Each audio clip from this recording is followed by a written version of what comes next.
Bonjour et bienvenue sur ce nouveau podcast qui va parler exclusivement de cyclisme sur route. Aujourd'hui, on se retrouve pour le résumé de la deuxième semaine du Tour d'Italie qui s'est révélée une nouvelle fois fort passionnante, avec du spectacle quasiment tous les jours. Une nouvelle fois, que peut-on retenir de ces nouvelles étapes et quels coureurs ont pu sortir leur épingle du jeu cette fois-ci?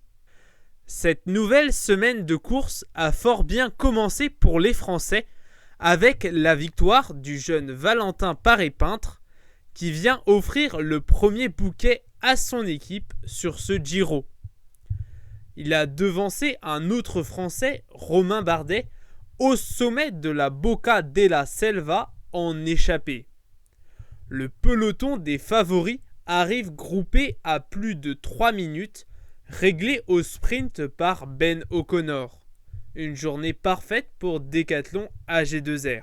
La 11e étape sera très calme avec une arrivée au sprint où Jonathan Milan s'impose devant Tim Merlier qui sera relégué ensuite et Caden Groves.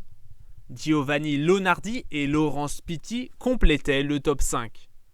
Tadej Pogačar reste un solide leader du classement général avec près de 3 minutes d'avance sur Daniel Felipe Martinez et Geraint Thomas. A noter que Sjan Justebroeks, porteur du maillot de meilleur jeune, a quitté les routes du Giro malade.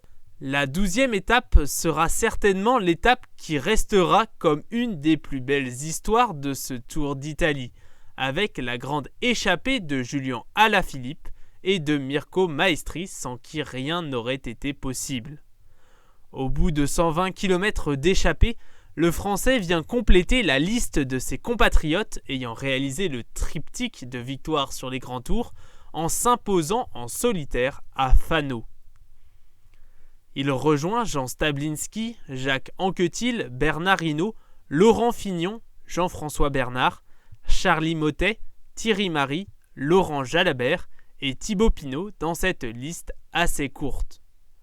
Sur cette étape, il devance Jonathan Narvaez et Quinten Hermans, tandis que Michael Valgren et Christian Scaroni complètent le top 5.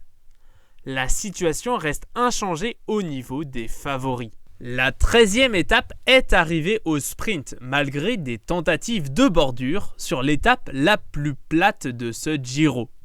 Jonathan Milan s'impose une nouvelle fois devant Stanislaw Aniolkowski et Phil Bauhaus, tandis que Tim Van Dijk et Hugo Hofstetter complètent le top 5.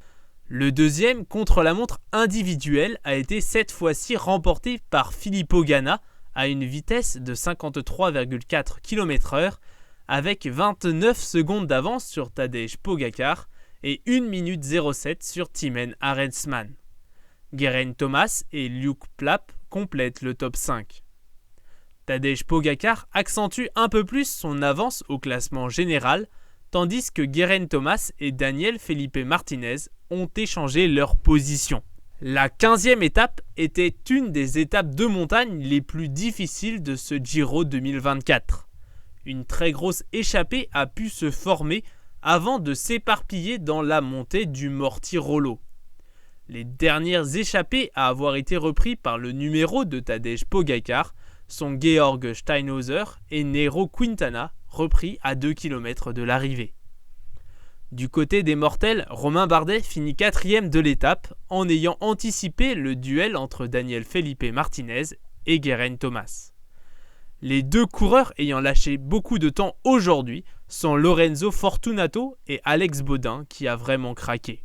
Le leader à la deuxième journée de repos est toujours le Slovène Tadej Pogačar avec 6 minutes 41 secondes d'avance sur Geraint Thomas et 6 minutes 56 secondes d'avance sur Daniel Felipe Martinez.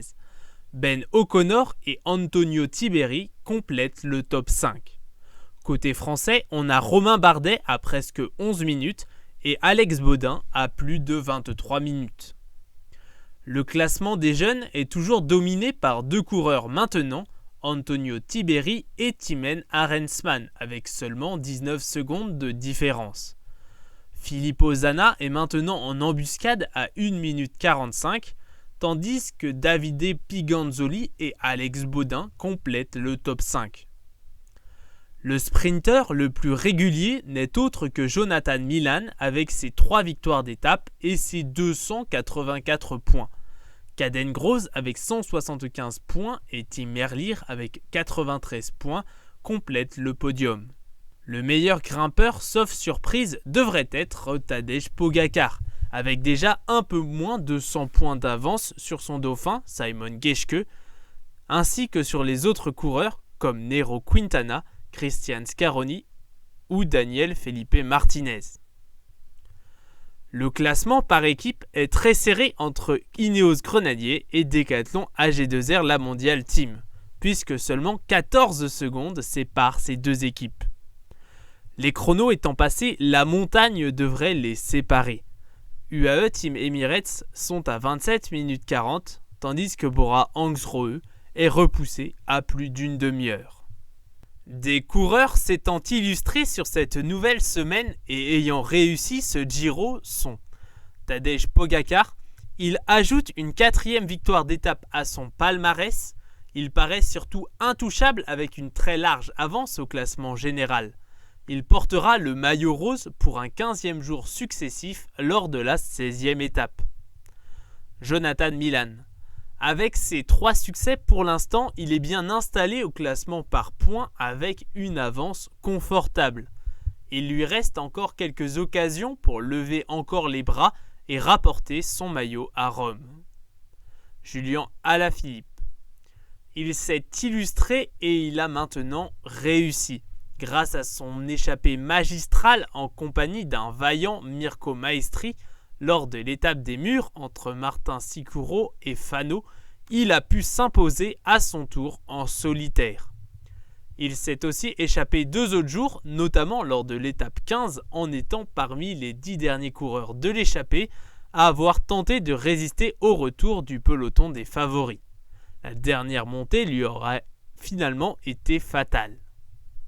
Il aura aussi bien été présent lors de l'étape plate marquée par des tentatives de bordure pour aider son sprinter Tim Merlier. Un Giro tout simplement parfait pour l'ancien double champion du monde. Les différents vainqueurs d'étape qui ne repartiront pas bredouille, Valentin Paré-Peintre et Filippo Ganna. Dans une moindre mesure, on peut citer Daniel Felipe Martinez, Geraint Thomas, Ben O'Connor et Antonio Tiberi qui se battent pour un bon classement général. Ma dernière attente pour ce Tour d'Italie est une victoire d'étape pour Romain Bardet, ce qui me semble largement possible vu son niveau retrouvé en montagne ces derniers jours. Ce premier grand tour pourrait donc être parfait avec ce dernier pari, avec des Français compétitifs au niveau international. C'est assez plaisant à suivre. J'espère que vous avez apprécié ce petit résumé de la 2e semaine du Tour d'Italie 2024. C'était un plaisir, à bientôt.